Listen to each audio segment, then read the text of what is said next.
സുഹൃത്തുക്കളെ എല്ലാവർക്കും സുഖമെന്ന് വിചാരിക്കുന്നു. ഇന്ന് നമ്മൾ ഇവിടെ ഉണ്ടാക്കാൻ പോകുന്നത് മലായ് കോഫ്ത എന്നുള്ള ഒരു നോർത്ത് ഇന്ത്യൻ വെജിറ്റേറിയൻ ഡിഷാണ്. വളരെ റിച്ചും ക്രീമിയുമായ ഈ ഡിഷ് നാനിന്റെ കൂടത്തിലും ചപ്പാത്തിയുടെ കൂടത്തിലും അപ്പത്തിന്റെ കൂടത്തിലും ഇഡ്ഡലിയുടെ കൂടത്തിലും ദോശയുടെ ഒക്കെ കൂടത്തിലും ഉപയോഗിക്കാൻ വളരെ നല്ലതാണ്. ആദ്യം നമുക്ക് 2 മീഡിയം സൈസ് സവോള ചോപ്പ് ചെയ്തെടുക്കാം. സവോള നടുവേ കണ്ടിച്ചതിന് ശേഷം ഇങ്ങനൊരു 4 സ്പ്ലിറ്റ് ചെയ്തിട്ട് ചെറുതായിട്ട് ചോപ്പ് ചെയ്തെടുക്കാം. ഒരു പാൻ മീഡിയം ഫ്ലെയിമിൽ ചൂടാകാൻ വേണ്ടി അടുപ്പത്തേക്ക് വയ്ക്കുക. എന്നിട്ട് പാൻ ചൂടായി കഴിയുമ്പോൾ അതിലേക്ക് 1 ടേബിൾ സ്പൂൺ എണ്ണ ഒഴിക്കുക. എന്നിട്ട് ഈ എണ്ണ ചൂടാകാൻ വേണ്ടി വെയിറ്റ് ചെയ്യുക. എണ്ണ ചൂടായി കഴിയുമ്പോൾ ഇതിലേക്ക് നമ്മൾ ചോപ്പ് ചെയ്ത് വെച്ചിരുന്ന 2 സവോള ചേർക്കുക, 4 ഏലക്ക ചേർക്കുക, 15 വറക്കാത്ത കാഷ്യൂ ചേർക്കുക, 1 ഇഞ്ച് നീളമുള്ള ഒരു കറുവാപ്പട്ടയുടെ കഷ്ണം ചേർക്കുക, 3 ഗ്രാമ്പൂ ചേർക്കുക, 1/4 ടീസ്പൂൺ പെരിഞ്ജീരകം ചേർക്കുക, 1/4 ടീസ്പൂൺ ജീരകം ചേർക്കുക, 1 ജാതിപത്രിയുടെ 4 ചേർക്കുക. എന്നിട്ട് ഇത് ഇളക്കി സവോള ഒരു ചെറിയ ഗോൾഡൻ കളർ ആവുന്നോളം വരെ മൂപ്പിക്കുക. സവോള എളുപ്പത്തിൽ വഴന്നു വരുന്നതിന് വേണ്ടി 1 നുള്ള ഉപ്പ് ചേർക്കാം. സവോള അവിടെ വഴന്നു വരുന്ന സമയത്ത് നമുക്ക് 3 മീഡിയം സൈസ് തക്കാളി കട്ട് ചെയ്തെടുക്കാം.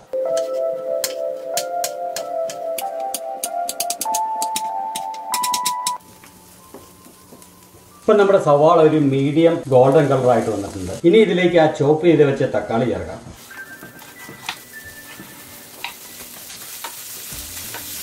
എന്നിട്ട് ഇതൊരു 3 മിനിറ്റ് ഇളക്കി മിക്സ് ചെയ്ത് ഈ തക്കാളിയൊക്കെ ഒന്ന് മൂക്കാൻ വേണ്ടി വയ്ക്കുക. ഏകദേശം 3 മിനിറ്റ് കഴിയുമ്പോൾ ഇതിലേക്ക് 1/2 കപ്പ് വെള്ളം ഒഴിക്കുക. 1/2 കപ്പ് എന്ന് പറഞ്ഞാൽ 4 ഔൺസ്. എന്നിട്ട് ഇത് നല്ലപോലെ ഇളക്കി മിക്സ് ചെയ്തതിനു ശേഷം അടച്ചു വെച്ച് വേവിക്കുക. ഈ തക്കാളിയൊക്കെ നല്ലപോലെ ഉടഞ്ഞു വരുന്നിടം വരെ അടച്ചു വെച്ച് വേവിക്കുക. ഈ സമയത്ത് മീഡിയത്തിന്റെ ലാർജിന്റെ ഇടയ്ക്ക് വലിപ്പമുള്ള 2 ഉരുളക്കിഴങ്ങ് നമുക്ക് പീൽ ചെയ്ത് കട്ട് ചെയ്തെടുക്കാം.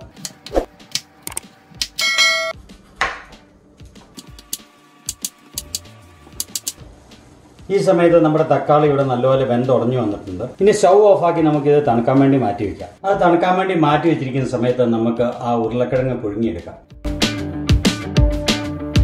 ആ ഉരുളക്കിഴങ്ങ് നേക്കാൻ മാത്രം വെള്ളം ഒഴിച്ച് ഇത് നമുക്ക് ജസ്റ്റ് മാഷ് ചെയ്യാനുള്ള പരുവത്തിന് വേവിച്ചെടുക്കുക. ഓവറായിട്ട് വേവിച്ചെടുക്കരുത്. ആ തക്കാളി ഒനിയൻ മിക്സ് നല്ലപോലെ തണുത്ത് കഴിയുമ്പോഴത്തേനും ഒരു മിക്സിയുടെ ജാറിലേക്ക് മാറ്റുക.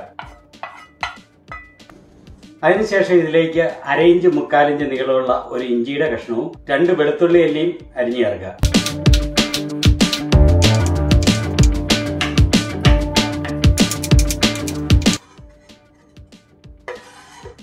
എന്നിട്ട് ഇത് നമുക്ക് നല്ലപോലെ അരച്ചെടുക്കണം.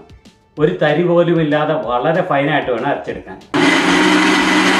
ഇപ്പോൾ ഇത് നമ്മൾ വളരെ ഫൈനായിട്ട് അരച്ചെടുത്തിട്ടുണ്ട്. ഇപ്പോൾ നമ്മുടെ ഉരുളക്കിഴങ്ങ് ഇവിടെ നല്ലപോലെ വെന്ത് വന്നിട്ടുണ്ട്. ഇനി സ്റ്റൗ ഓഫാക്കി വെള്ളം ഊറ്റിക്കളഞ്ഞ് ഇത് മാറ്റി വയ്ക്കാം. ഇനി ഒരു കുഴുവുള്ള പാത്രം മീഡിയം ഫ്ലെയിമിൽ ചൂടാകാൻ വേണ്ടി സ്റ്റൗവിൽ വയ്ക്കുക. ആ പാത്രം ചൂടായി കഴിയുമ്പോൾ അതിലേക്ക് 2 ടേബിൾ സ്പൂൺ ബട്ടർ ചേർക്കുക. എന്നിട്ട് ബട്ടർ മെൽറ്റ് ആകാൻ വേണ്ടി വെയിറ്റ് ചെയ്യുക. ബട്ടർ മെൽറ്റ് ചെയ്ത് കഴിയുമ്പോൾ അതിലേക്ക് 1 ഇഞ്ച് നീളമുള്ള കറുവാപ്പട്ട ചേർക്കുക, 3 ഏലക്ക പൊട്ടിച്ച് ചേർക്കുക, 1 തണ്ട് കറിവേപ്പിലയും ചേർക്കുക. കറിവേപ്പില നടുവേ ഒന്ന് മുറിച്ചിട്ട് ചേർക്കാം. എന്നിട്ട് ഇത് ഏകദേശം 1 മിനിറ്റ് ഒന്ന് ഇളക്കി മൂപ്പിക്കുക. ഏകദേശം 1 മിനിറ്റ് ആയി കഴിയുമ്പോൾ അതിലേക്ക് 1 ടീസ്പൂൺ ഗരം മസാല ചേർക്കുക, 1 ടീസ്പൂൺ കാശ്മീരി മുളക് പൊടി ചേർക്കുക, 1 ടീസ്പൂൺ മല്ലിപ്പൊടി ചേർക്കുക, 1 ടീസ്പൂൺ പഞ്ചസാര ചേർക്കുക, 1 ടീസ്പൂൺ ഉപ്പ് ചേർക്കുക. എന്നിട്ട് ഇത് വേഗം ഒന്ന് ഇളക്കി മിക്സ് ചെയ്യുക. ഏകദേശം ഒരു 30 സെക്കൻഡ് ഈ മസാലയൊക്കെ ഒന്ന് മൂക്കാൻ വേണ്ടി. എന്നിട്ട് ഇതിലേക്ക് അരച്ചെടുത്ത തക്കാളി സവാള മിശ്രിതം ആഡ് ചെയ്യുക. അത് നല്ലപോലെ ഇളക്കി മിക്സ് ചെയ്യുക. ഫ്ലെയിം മീഡിയത്തിന്റെ ലോയിന്റെ ഇടയിലേക്ക് മാറ്റുക. ഇതൊരു 3-4 മിനിറ്റ് നല്ലപോലെ ഇളക്കി കുക്ക് ചെയ്യുക. ഒരു 3-4 മിനിറ്റ് കഴിയുമ്പോൾ ഇതിലേക്ക് ഒരു 1/4 കപ്പ് അല്ലെങ്കിൽ 6 ഔൺസ് വെള്ളം ചേർക്കുക. എന്നിട്ട് ഇത് നല്ലപോലെ ഇളക്കി മിക്സ് ചെയ്യുക. ഒരു 3-4 മിനിറ്റ് കഴിയുമ്പോൾ ഇത് മീഡിയത്തിന്റെ ലോയുടെയും ഫ്ലെയിമിന്റെ ഇടയ്ക്കിട്ട് അടച്ചു വെച്ച് ഈ ഗ്രേവി ഒന്ന് കുറുകാൻ വേണ്ടി വെക്കുക. ഒരു 10 മുതൽ 14 മിനിറ്റ് വരെ. ഗ്രേവി ഒരുമാതിരി തിക്കായി വരുന്നിടം വരെ നമുക്ക് ഇത് അടച്ചു വെച്ച് കുക്ക് ചെയ്യാം. അടച്ചു വെച്ച് ഒരു 5 മിനിറ്റ് കഴിയുമ്പോൾ ഇതിലേക്ക് 1/4 ടീസ്പൂൺ മഞ്ഞൾപ്പൊടി ചേർത്ത് കൊടുക്കുക. എന്നിട്ട് അത് നല്ലപോലെ ഇളക്കി മിക്സ് ചെയ്യുക. ഇളക്കി മിക്സ് ചെയ്തതിന് ശേഷം അടച്ചു വെച്ച് ഒരു 5-10 മിനിറ്റും കൂടെ ഇത് കുറുകാൻ വയ്ക്കുക. ഈ ഗ്രേവി ഒരു 10-15 മിനിറ്റ് ഇരുന്ന് തിക്കായി കഴിയുമ്പോൾ ഇതിലേക്ക് 1 ടീസ്പൂൺ ഉണങ്ങിയ ഉലുവായുടെ ഇല ഒന്ന് ഞരടി ചേർക്കുക. എന്നിട്ട് ഇത് നല്ലപോലെ ഇളക്കി മിക്സ് ചെയ്യുക. ഇനി നമുക്ക് ഫ്ലെയിം ലോയിലേക്ക് വെക്കാം. എന്നിട്ട് ഇതിലേക്ക് 4 table spoon heavy whipping cream ചേർക്കുക.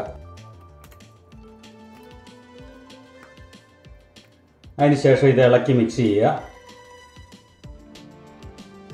ഇപ്പം നമ്മുടെ ഗ്രേവി ഇവിടെ റെഡിയായി. ഇനി സ്റ്റൗ ഓഫ് ചെയ്ത് നമുക്ക് ഇത് തണുക്കാൻ വേണ്ടി മാറ്റി വയ്ക്കാം. ഇനി നമുക്ക് ഇതിന് വേണ്ട കോഫ്ത തയ്യാറാക്കാം. നമ്മൾ നേരത്തെ കുക്ക് ചെയ്ത് വെച്ച ഉരുളക്കിഴങ്ങ് ഒരു ബൗളിലേക്ക് മാറ്റുക. അതിനുശേഷം ആ ഉരുളക്കിഴങ്ങ് നല്ലപോലെ മാഷ് ചെയ്തെടുക്കുക. നല്ലപോലെ മാഷ് ചെയ്ത ഉരുളക്കിഴങ്ങിലേക്ക് 3 ടേബിൾ സ്പൂൺ കോൺഫ്ലവർ ചേർക്കുക, 1/2 ടീസ്പൂൺ ഉപ്പ് ചേർക്കുക, 1/2 ടീസ്പൂൺ ഗരം മസാല ചേർക്കുക, ഒരു വലിയ മുളക് അല്ലെങ്കിൽ 2 ചെറിയ മുളക് നല്ലപോലെ ചോപ്പ് ചെയ്ത് ചേർക്കുക. വളരെ പൊടിയായിട്ട് അരിഞ്ഞെടുക്കുക ഈ മുളക്. ആ പൊടിയായിട്ട് അരിഞ്ഞ മുളക് ഇതിലേക്ക് ചേർക്കുക. 2 ടീസ്പൂൺ പൊടിയായിട്ട് അരിഞ്ഞ മല്ലിയില ചേർക്കുക.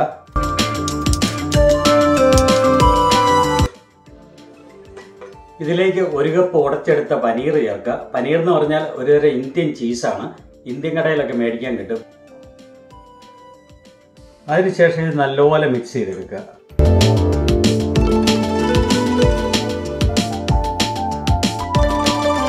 അതിനുശേഷം ഇത് 8-10 തുല്യ സൈസിലുള്ള ഉരുളകളായിട്ട് പിടിച്ചെടുക്കാം.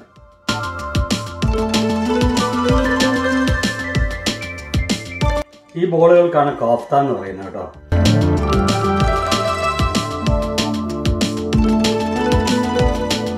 ഒരു 10-15 കശുവണ്ടിപ്പരിപ്പും 1 ടേബിൾ സ്പൂൺ ഉണക്കമുന്തിരി പൊടിയായിട്ട് അരിഞ്ഞെടുക്കുക.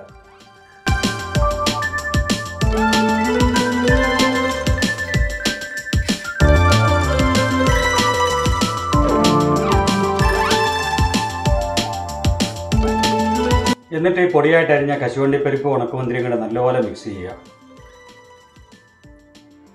ഇനി നമ്മൾ നേരത്തെ അരിഞ്ഞു വെച്ച കശുവണ്ടി ഉണക്കമുന്തിരി മിക്സ് ഇതിലേക്ക് സ്റ്റഫ് ചെയ്യാം. കൈകൊണ്ടൊന്ന് പരത്തി ഈ കശുവണ്ടിയുടെ ഉണക്കമുന്തിരിയുടെ മിക്സ്ചർ അല്പം ഇതിനകത്തേക്ക് വെച്ച് ഇങ്ങനെ കവർ ചെയ്ത് നമുക്ക് സ്റ്റഫ് ചെയ്തെടുക്കാം.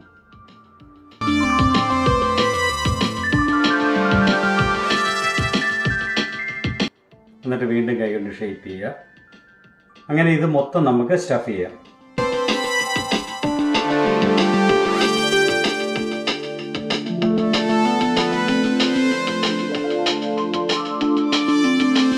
നമ്മൾ ആ കശുവണ്ടി ഉണക്കമുന്തിരിയും ഇതിനകത്ത് സ്റ്റഫ് ചെയ്ത് മൊത്തം ഉരുളകളായിട്ട് വീണ്ടും പിടിച്ചെടുത്തു. ഇനി ഇത് നമുക്ക് ഫ്രൈ ചെയ്തെടുക്കണം. കോഫ്ത ഫ്രൈ ചെയ്യുന്നതിന് വേണ്ടി ഒരു കുഴിവുള്ള പാത്രം മീഡിയം ഫ്ലെയിമിൽ ചൂടാകാൻ വയ്ക്കുക. പാൻ ചൂടായി കഴിയുമ്പോൾ അതിലേക്ക് കോഫ്ത മുങ്ങാൻ മാത്രം എണ്ണ ഒഴിക്കുക. എന്നിട്ട് എണ്ണ ചൂടാകാൻ വേണ്ടി നമുക്ക് വെയിറ്റ് ചെയ്യാം. എണ്ണ പെട്ടെന്ന് ചൂടായി വരുന്നതിന് വേണ്ടിയിട്ട് ഫ്ലെയിം നമുക്ക് ഹൈയിലേക്ക് ഇടാം.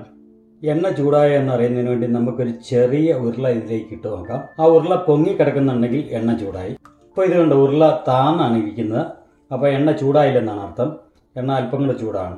എണ്ണ ചൂടായി കഴിയുമ്പോൾ തീയെ മീഡിയം ഫ്ലെയിമിലേക്ക് മാറ്റുക. എന്നിട്ട് ഈ കോഫ്ത ഓരോന്നായിട്ട് ഇതിനകത്തോട്ടിട്ട് നമുക്ക് ഫ്രൈ ചെയ്തെടുക്കാം. വളരെ കെയർഫുൾ ആയിട്ട് വേണം ഇടാൻ. മേത്തോട്ട് എണ്ണ തെറിക്കാൻ നോക്കണം.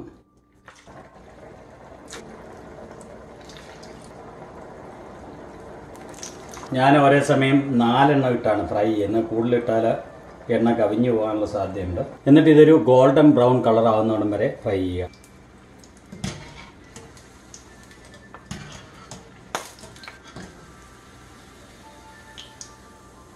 ഇതുണ്ട്, ഇങ്ങനെ ഒരു ഗോൾഡൻ ബ്രൗൺ കളറായി കഴിയുമ്പോഴത്തേനും ഇത് ഫ്രൈഡായി. അപ്പം നമുക്കിത് കോരി മാറ്റി വയ്ക്കാം. എണ്ണ തെറിക്കാതിരിക്കാൻ വേണ്ടി ഇതിലേക്ക് വെച്ചിട്ടാണ് ഇത് ട്രാൻസ്ഫർ ചെയ്യുന്നത്. ഈവനായിട്ട് വെന്ത് വരുന്നതിന് വേണ്ടി ചെറുതായിട്ടൊന്ന് ഇളക്കി കൊടുക്കാം. ഫ്ലെയിം മീഡിയത്തിൽ കൂടില്ല, അപ്പോൾ കരിഞ്ഞു പോകാനുള്ള ചാൻസ് ഉണ്ട്.